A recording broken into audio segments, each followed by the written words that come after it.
Vicente, no sé qué habrá sido de su vida, hace ya que no hablo con él, y también estuvo fastidiado también, sí. En el nombre del Padre, del Hijo y del Espíritu Santo, amén. Jesús, luz verdadera que ilumina a todo hombre, luz que llega a este mundo. Nosotros sabemos que tú has venido de Dios el Padre para ser nuestro Maestro y que enseñas los caminos de la verdad. Las palabras que oímos de ti son espíritu y son vida. Pero ¿quién es digno de abrir el libro abriendo el sello? Tú solo. Tú que diste tu vida por nosotros y nos compraste para Dios con tu sangre. Danos a conocer los misterios del reino de Dios y las inagotables riquezas de tu corazón.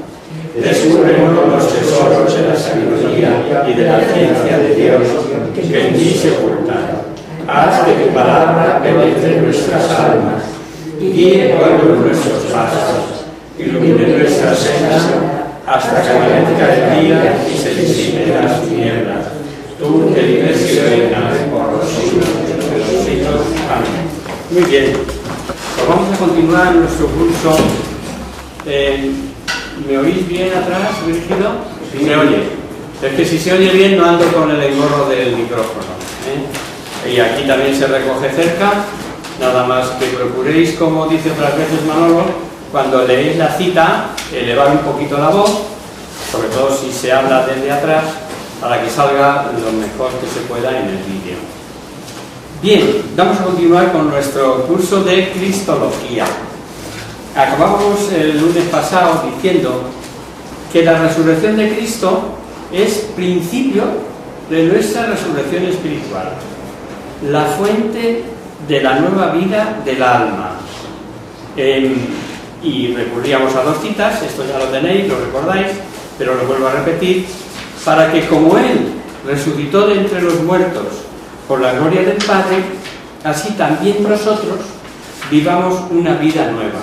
Eso dice Pablo escribiendo a los romanos. Y un poquito más adelante dice, nos hace conformes a su imagen, conforme a imagen de su Hijo, también de Romanos.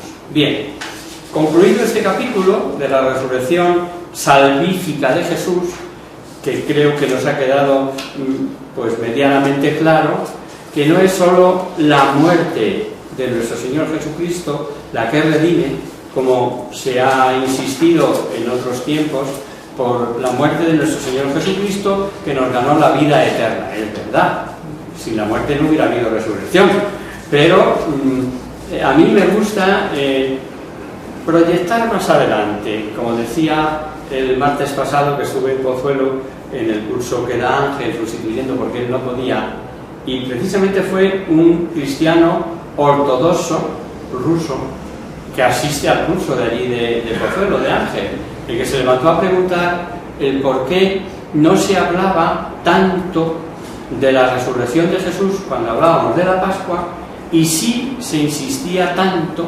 en la muerte, los padecimientos, lo que es la pasión de nuestro Señor Jesucristo. Y dice, pues mira, en cierta parte llevas razón, pero tenemos que ir todos, cada uno un poquito, hablando de que no tiene sentido. La muerte y padecimientos de nuestro Señor Jesucristo no serviría para nada o para casi nada si no se hubiera dado la resurrección.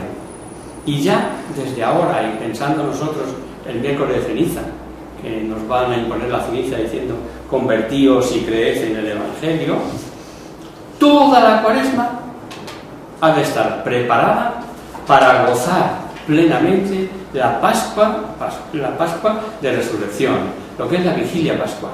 Si hemos hecho una buena Cuaresma, nos gozaremos en la resurrección de Jesucristo porque es la victoria final.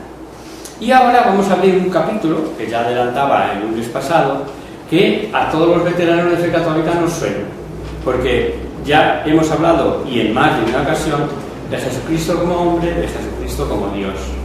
Y nosotros añadiremos una tercera, que es Jesucristo, Dios y hombre verdadero. ¿Por qué? Pues porque ahí se condensa todo.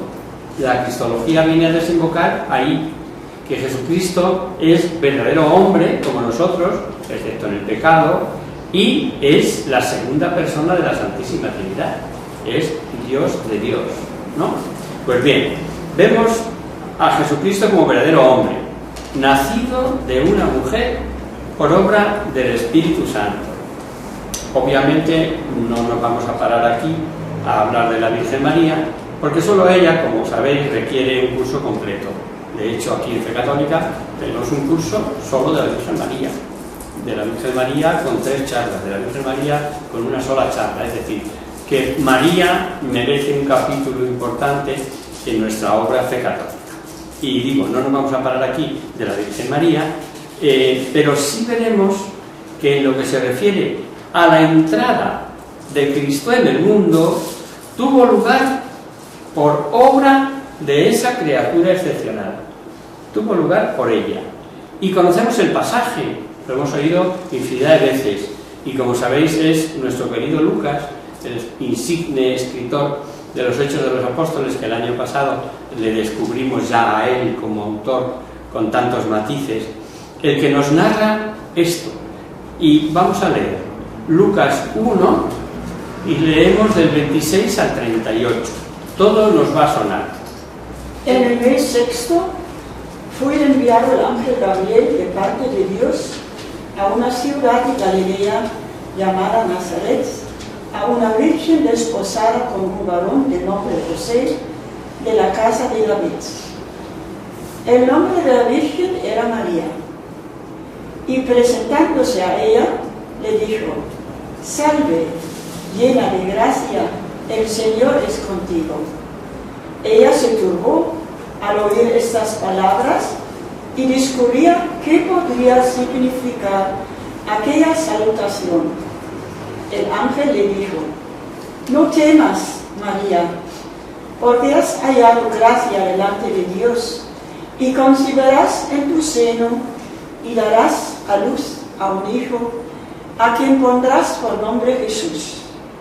Él será grande y llamado Hijo del Altísimo, y le dará el Señor Dios el trono de David, su padre, y reinará en la casa de Jacob por los siglos, y su reino no tendrá fin. Dijo María al ángel: ¿Cómo podrá ser esto, que yo no conozco varón? El ángel le contestó y dijo: El Espíritu Santo vendrá sobre ti, y la virtud del Altísimo te cubrirá con su sombra. Y por eso el Hijo engendrado será santo, será llamado Hijo de Dios.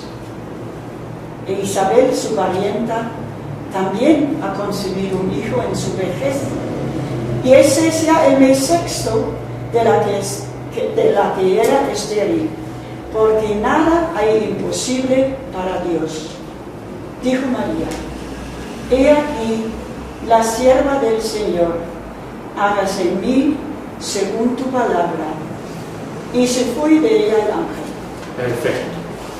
Todo el Antiguo Testamento, desde Génesis, pasando por los profetas, todo apunta a este momento.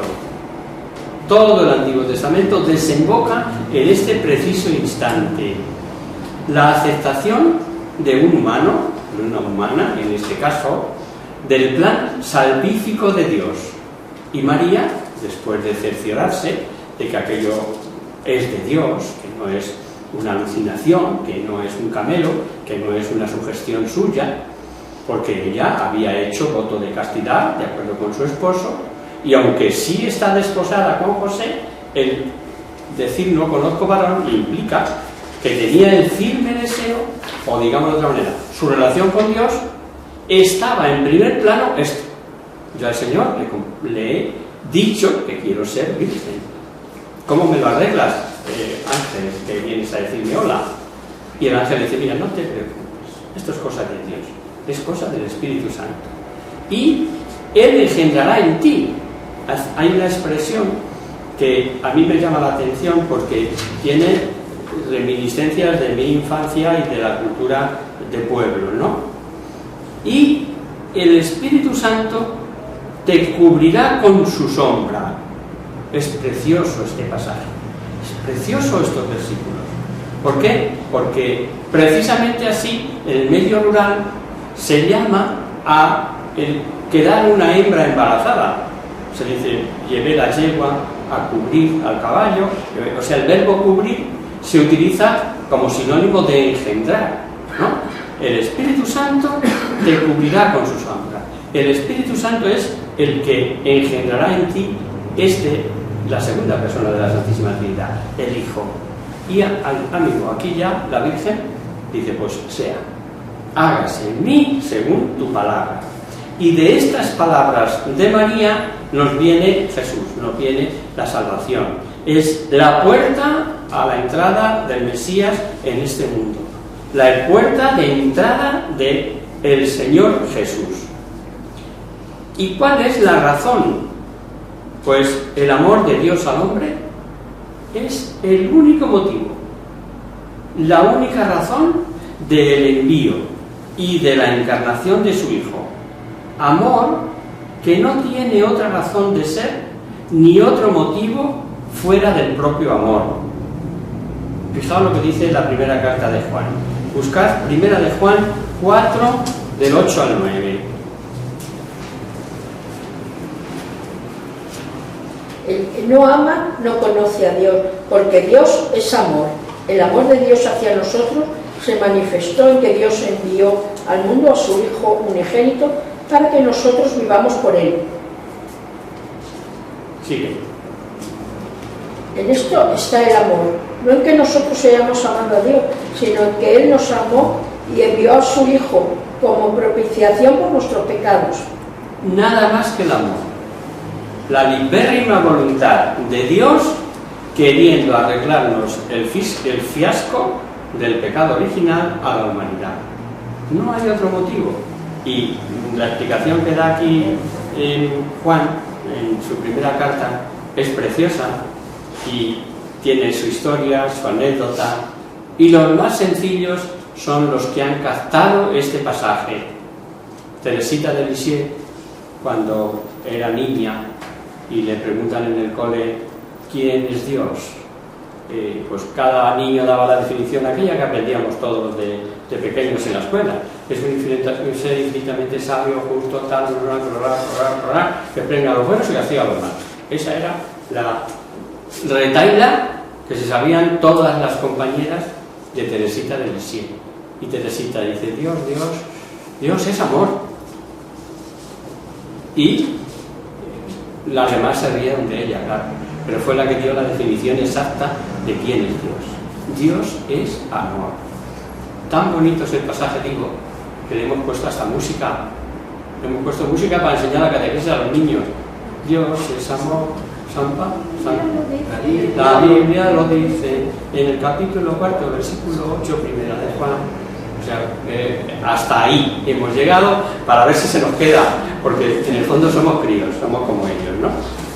Nada, ni nadie de lo creado, nada, pudo obligar a Dios a llevar a cabo el envío y la encarnación de su Hijo. Pero podemos preguntarnos, ¿para qué se hizo hombre? ¿Para qué se encarnó el Hijo de Dios? Pues ha llovido ya, porque la definición para todos los creyentes y seguidores de la Iglesia ya se dio en 325, en el concilio de Nicea, el primer concilio ecuménico de la Iglesia Católica que se dio en Nicea, pues en el año 325, en donde la Iglesia define que por nosotros y por nuestra salvación el Hijo se encarnó para salvarnos y reconciliarnos con Dios. Pero la Iglesia no se lo ha inventado. La Iglesia toma esa afirmación del mismo apóstol Juan, que dice en su primera carta que el Padre envió a su Hijo para ser el Salvador del mundo. Podéis tomar nota y lo leéis en casa. Primera de Juan 1,14. Es decir, que cuando los padres conciliares en Nicea hacen esta definición, están tomándolo de aquí, de que el Padre envió a su Hijo para ser Salvador del mundo, que lo dice la Sagrada Escritura, que lo dice la primera carta de San Juan. Y como hemos leído anteriormente, como propiciación por nuestros pecados y para que vivamos por Él.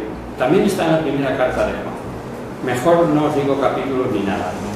Deberes para casa, para esta semana. Leeros la primera carta de San Juan, que tampoco es muy larga, pero viene todo esto, o hacerlo objeto de vuestra oración, porque es precioso. El Hijo, la segunda persona de la Santísima Trinidad, se hizo hombre para salvarnos del pecado y de la muerte eterna. Y la historia de la humanidad es una historia marcada por el pecado y sus consecuencias, su fuerza destructora. Y se manifiesta tanto en los pecados individuales, en los de cada uno de nosotros, pero con repercusiones generales o con repercusiones sociales, como los que por sistema ya se han instalado en la sociedad y que se vuelven contra nosotros. El pecado siempre se vuelve contra el hombre, contra el individuo, y sufrimos sus consecuencias. No quiero hacer ese ejercicio, pero es muy sencillo. Si pensad en un pecado de hurto, de robo, hay un beneficio, un perjuicio inmediato, el que le han robado la cartera. Se vuelve contra el propio hombre. Otros hombres abusando de otros hombres.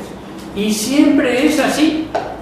El que sea, buscad en la raíz de cada pecado, sobre todo los pecados capitales, cómo el pecado destruye al hombre, se vuelve contra el hombre. Basta echar una ojeada a nuestro entorno, ¿no?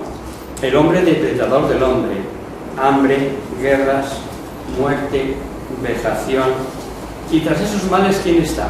Pues la soberbia, la ambición, el hurto, el engaño, etcétera, etcétera. Conocemos después cómo Jesús nace en una pequeña aldea del Oriente Medio, al llegar a la plenitud de los tiempos, que dirá San Pablo.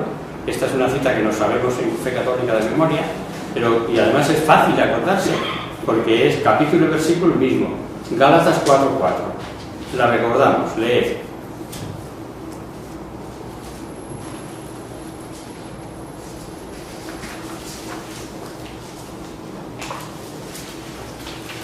Mas al llegar a la plenitud de los tiempos, envió Dios a su Hijo, nacido de mujer, nacido bajo la ley. Nacido bajo la ley.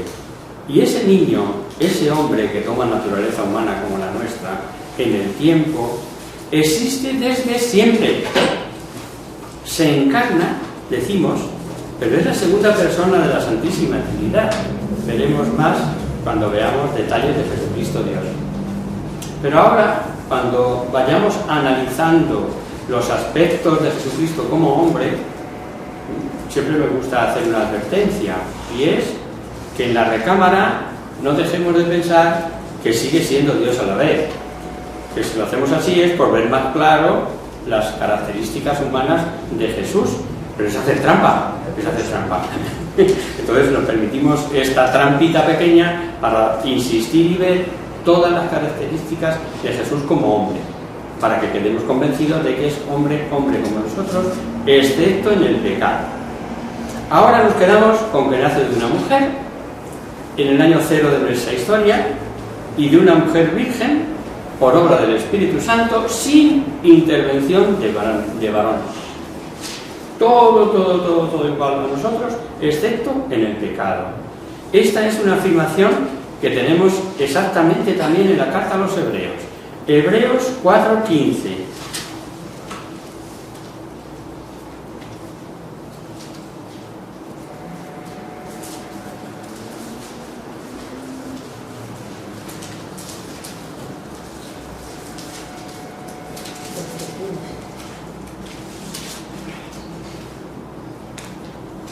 Pues no tenemos un sumo sacerdote incapaz de compadecerse de nuestras debilidades, ya que fue probado en todo a semejanza nuestra, a excepción del pecado. Suficiente.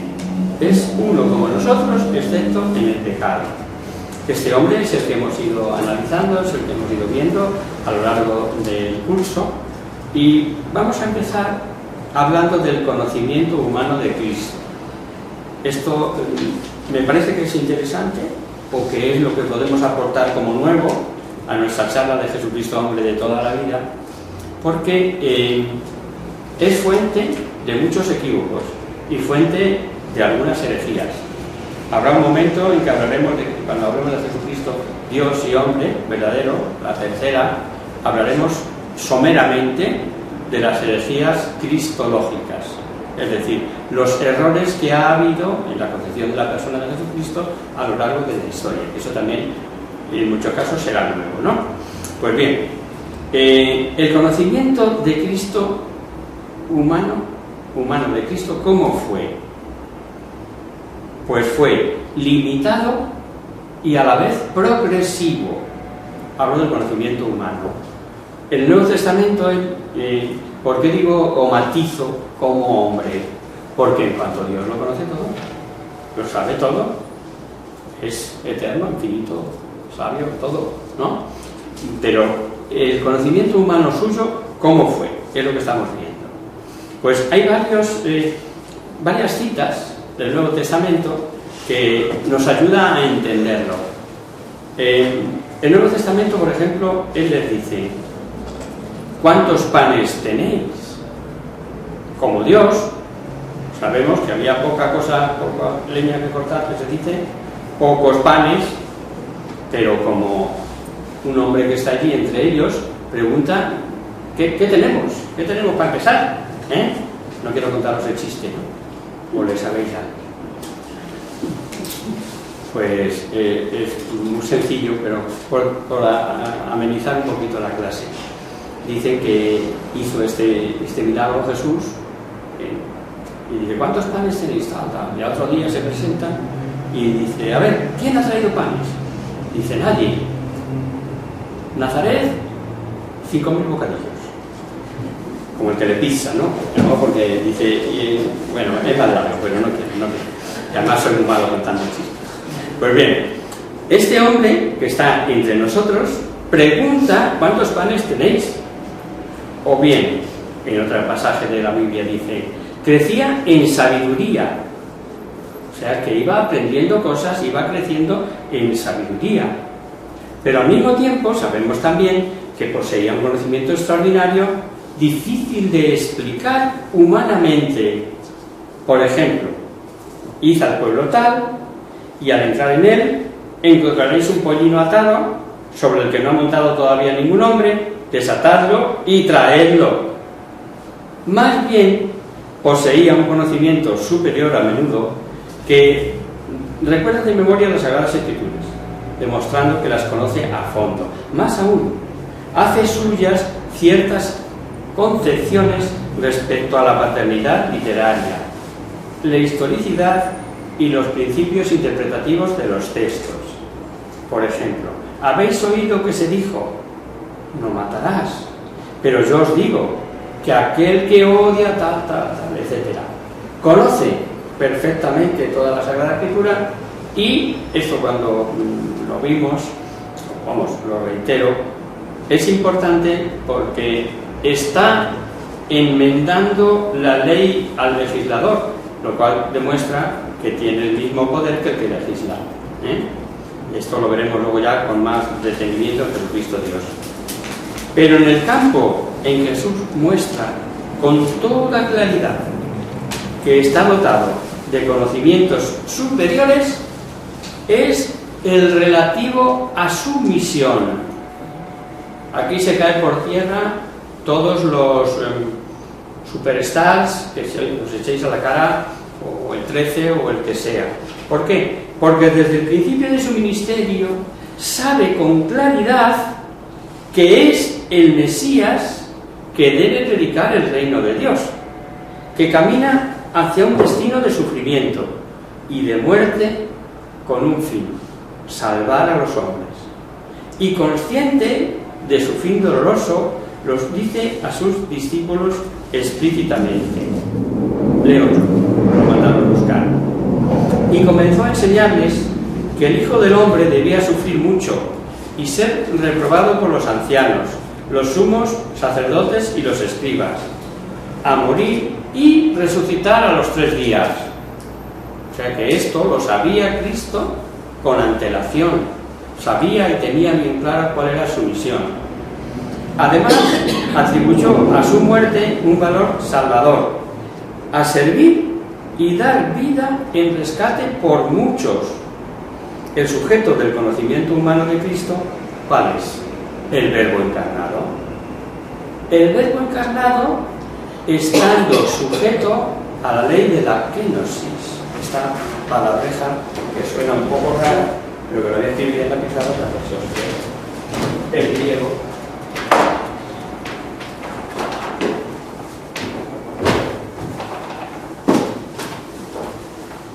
Tenemos aquí todavía el templo de Jerusalén.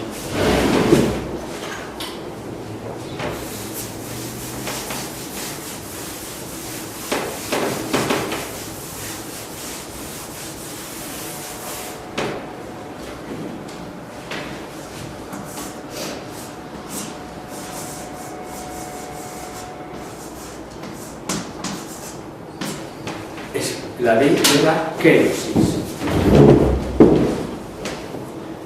Él, como de la autoconciencia de Cristo, está arraigado en la toma de conciencia de su inmediata divinidad. ¿Cómo explico esto? Que era Dios y sin dejar de ser Dios, toma la naturaleza humana, abajándose que a los ojos de todo el mundo, como que se quita el ropaje, si me permitís la expresión, no creo que esté haciendo ninguna herejía, como que se oculta la divinidad para dejar claro que es un hombre, la divinidad. Y vamos a empezar haciendo un análisis de los textos que aparecen en la Sagrada Escritura acerca de estas características humanas de Cristo por el que podemos ir haciendo su retrato. Alguien que busque Hechos 10:38.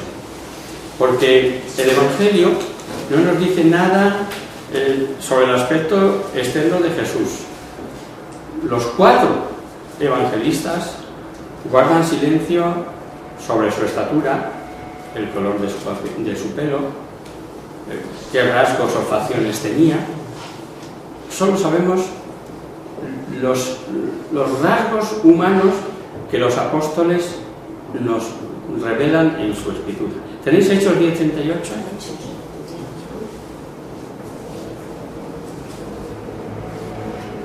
Es el discurso de Pedro en Pentecostés.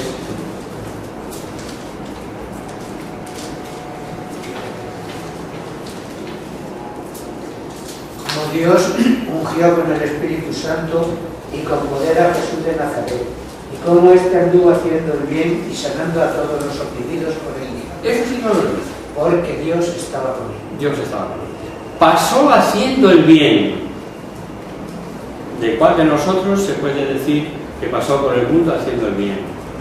De Cristo sí, se puede decir con toda propiedad, que pasó haciendo el bien.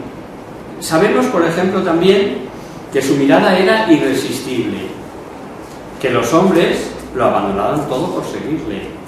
Su mirada era tierna, penetrante, llena de bondad, de un ser que era todo bondad, de una persona que recorrió sembrando el bien en las tierras de Judea, Galilea, Samaria, curando enfermos, lisiados, endemoniados. Hoy en el Evangelio de hoy hemos visto lo de aquel endemoniado de Gerasa, ¿no? Que, ¿cómo te llaman? Legión, porque eran eso, miles.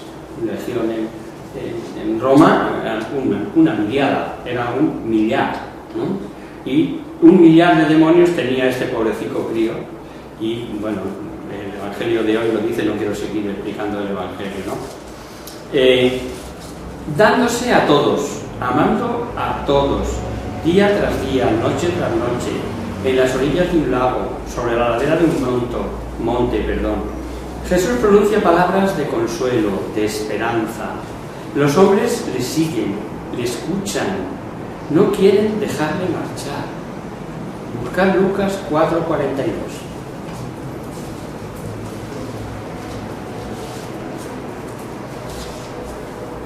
Llegado el día salió y se fue a un lugar desierto. Las muchedumbres le buscaban y viniendo hasta él le retenían para que no se partiese de ellos. Claro, no le querían dejar seguir. Quédate aquí, que ¿dónde vas a estar mejor que con nosotros? Claro, normal, le daban de comer y todo. Quiero decir, es que estaban tan a gusto con él que no le querían dejar marchar, ¿no? Otra característica, era un hombre inteligente y lo demuestra en multitud de ocasiones. De hecho, el propio Evangelio así lo atestigua explícitamente. Lucas 2:47.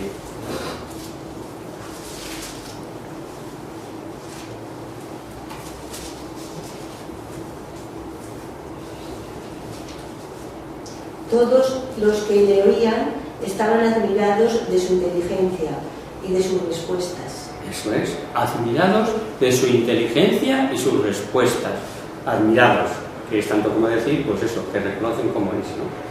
Los fariseos, fijaros, son doctores de la ley, lo más escogido de la intelectualidad judía de esa época, y que tampoco había escuelas como ahora, que aprendieran los chavales a leer. Todo era a base de leer las escrituras, las tradiciones de sus mayores, y los más doctos, los más expertos, eran los doctores de la ley.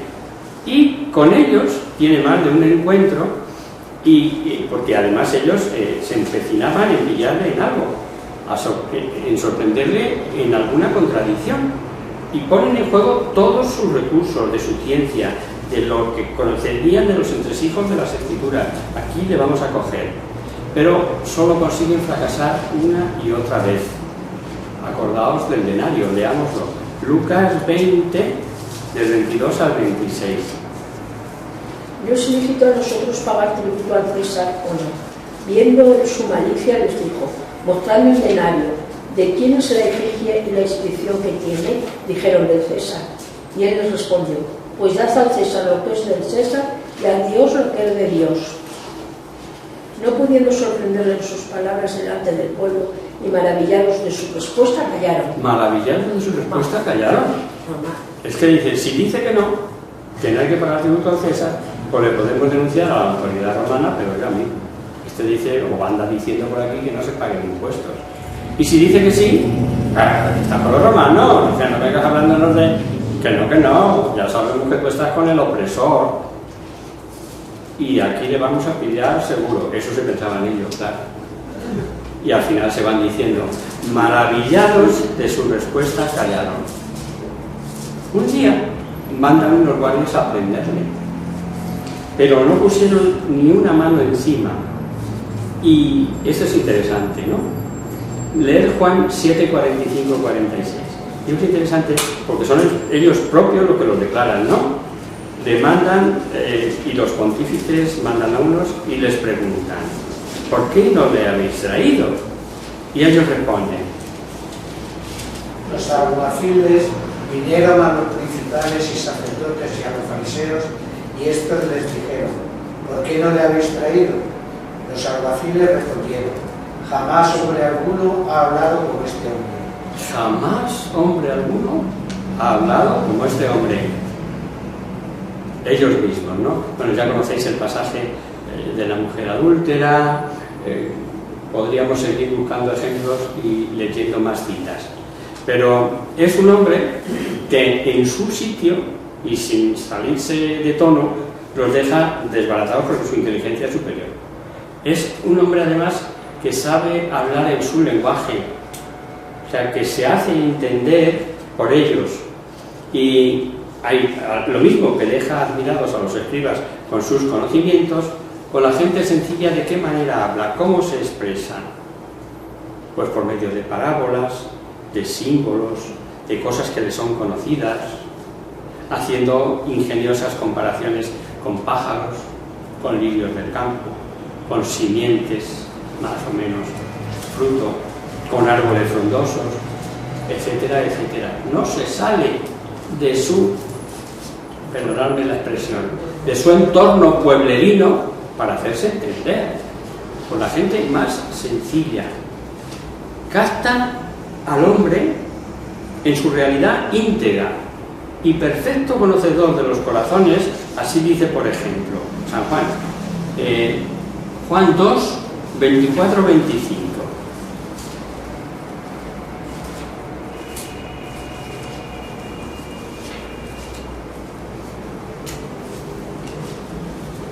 Pero Jesús no se confiaba a ello, porque los conocía a todos, y no tenía necesidad de que nadie diese testimonio del hombre, pues él conocía lo que en el hombre había. Lo que en el hombre hay. Hay en esta respuesta, en esta cita que acaba de leer Alicia, lo que acerca del profeta Daniel dicen los doctores de la ley de su época, ¿no? Cuando sale en defensa de la casta Susana. Ven, que ya que te ha concedido Dios el don de la ancianidad, en la sabiduría, en un joven, ¿no? ¿Y a qué sabiduría se refiere? A la experiencia de la vida, ¿no? Los mayores ya tienen muchas vivencias y dicen, uff, si sabré yo, este por dónde va. Pero ¿por qué dicen eso? Porque lo han conocido en casos semejantes o en algún detalle de ellos. Pues esta es una expresión igual de un hombre de 30 y pico años, de poquitos años, que no hacía falta que le dijeran, porque él sabía lo que hay en el hombre. Más cositas de Jesús hombre. Jesús era un hombre lleno de vitalidad, sano. Con frecuencia, después de un día de caminar, de hablar en la sinagoga, de curar a enfermos que le presentan, marcha a un lugar solitario y se pone a orar. Una expresión, una forma de actuar como hombre auténtico. Como hombre se pone al habla con Dios Padre y se retira, aunque esté harto de currar, aunque lleve todo el día a arrastras, él no pierde el minuto o los minutos que quiere dedicar al Padre. No es un cuerpo glorioso, es un ser humano, sujeto al hambre, al sueño, al cansancio. Sin embargo, le vemos con un dominio absoluto de sus emociones, de sus nervios. Por ejemplo, ante los hipócritas que han cogido a aquella mujer en adulterio, el que de vosotros esté libre de culpa, que tiene la primera piedra. Se me lengua la traba. La primera piedra.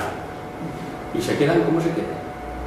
Es decir, serenidad, inteligencia y compasión. Por supuesto, es un sentimiento muy humano también. Ahí lo demuestran. Otra situación límite de estas de cómo ha de ser un hombre, ¿no? Ante el bueno de Pedro, que impetuoso tira de espada en el huerto de los olivos, ¿qué le dice? Mete tu espada en la vaina.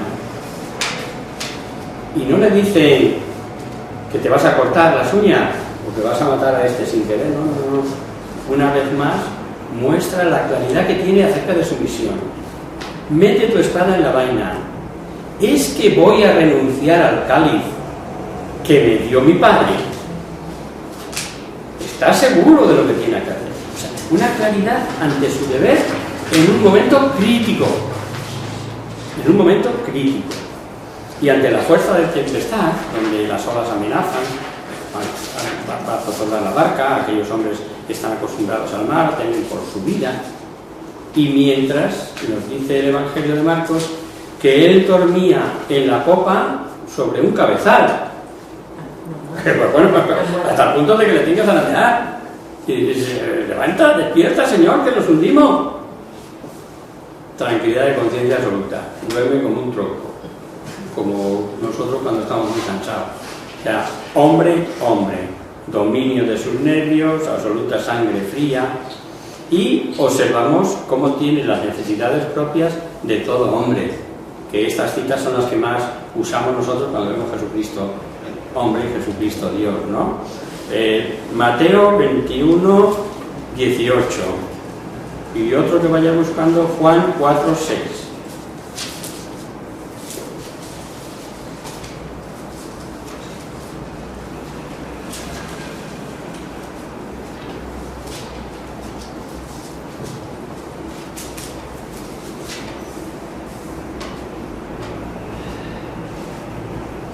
¿Qué os parece? Eso es En Mateo 21, 18 es Mateo 21, 18. a 18. Volviendo a la ciudad, muy de mañana, sentió hambre. Ah, o sea que tenía hambre también, o sea que comía como nosotros. Volviendo a la ciudad sintió hambre. Y un pasaje que lo condensa todo y que le usamos en infinidad de veces y para infinidad de cosas, que es el de la samaritana. A mí este pasaje de la samaritana siempre me ha encantado, pero más desde que yo era un chaval estaba estudiando en Burgos. No se me olvida que promovían o publicitaron unas conferencias en una Pascua los carmelitas de allí de Burgos. Mi escuela donde yo estudiaba estaba la de los carmelitas. ¿Y sabéis cómo anunciaron aquella conferencia? Que entre otras cosas, por lo bien que estaba anunciada, yo me acerqué. Diálogos de amor junto a un pozo, para hablar de la samaritana, ¿no? Leedlo, está en Juan 4:6. Allí estaba el pozo de Jacob. Jesús, cansado del camino, cansado del camino, se sentó junto al pozo. Era cerca del mediodía. Sí. Sigo al 7. Llegó una mujer de Samaria a sacar agua y Jesús le dijo: dame de beber. Sus discípulos habían ido a la ciudad a comprar de comer. O sea que vemos, se cansa, bebe, come, como cualquiera de nosotros. Claro, tiene calor, llega ahí al pozo y igual que nosotros. Más cositas. Los amigos de Jesús. Pues claro, no tenemos un retrato. No había entonces ni cámaras de fotos ni quien la hiciera. Ahora ya todo el mundo lleva una cámara de fotos en el bolsillo, o llevamos, ¿no?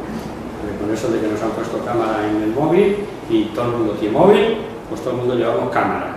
Y te das cuenta de la utilidad de esa cámara, pues como todas las cosas que utilizamos para que nos resultan útiles o cómodas, ¿no? Y ahora, ¿cómo le explico yo de la ferretería que lleva un tornillo aquí atravesado y que luego lleva un círculo?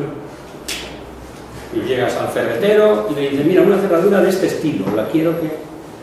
Utilidad que le hemos visto. Qué pena que no llevaran móviles en la época de Jesús, para que nos hubieran hecho una foto o un retrato de Jesús. Pero sí podemos hacer, que es lo que estamos haciendo, un retrato interno, un retrato con lo que se manifiesta de Jesús, cómo era Él. ¿Quién eran los amigos de Jesús? Pues sus amigos son los sencillos de corazón. Jesús es llamado el amigo al principio, y que cuando os hablé de los nombres de Jesús, empezaba yo la charla ese lunes así, diciendo que los primeros títulos de Jesús era comedor, bebedor, amigo de publicanos y pecadores, ¿no? Obviamente eran motes que le ponían ahí, ¿no? Pues dice en Mateo 11:19.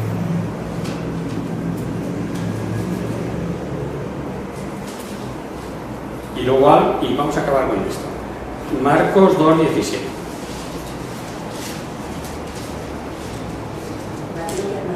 Mateo 11:19.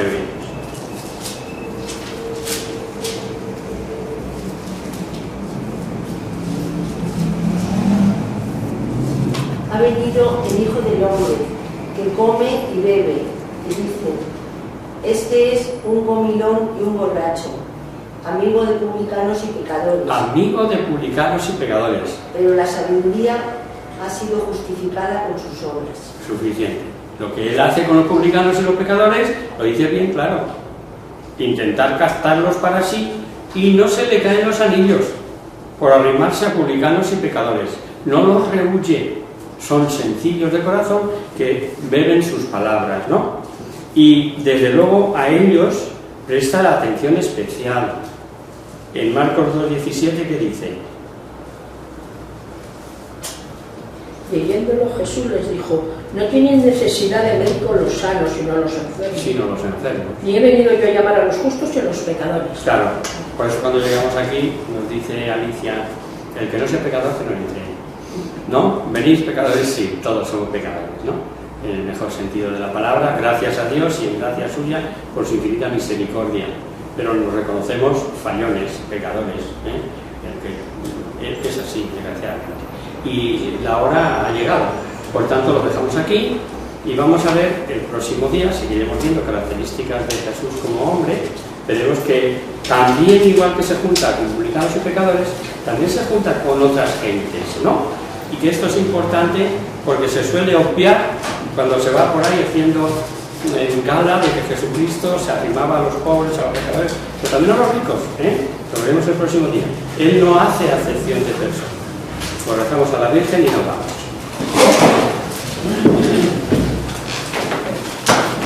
En el nombre del Padre, del Hijo y del Espíritu Santo. Amén.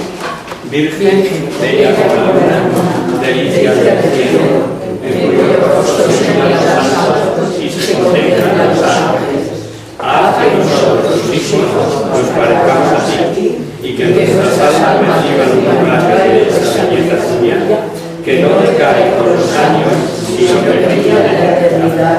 María, sol del cielo, despierta la vida de la muerte, ilumina los espíritus en que haya tierra, reflejando de nuestros hijos, concédenos un destello de tu luz y tu fervor. María, poderosa como el ejército, concédenos nuestras vidas la victoria.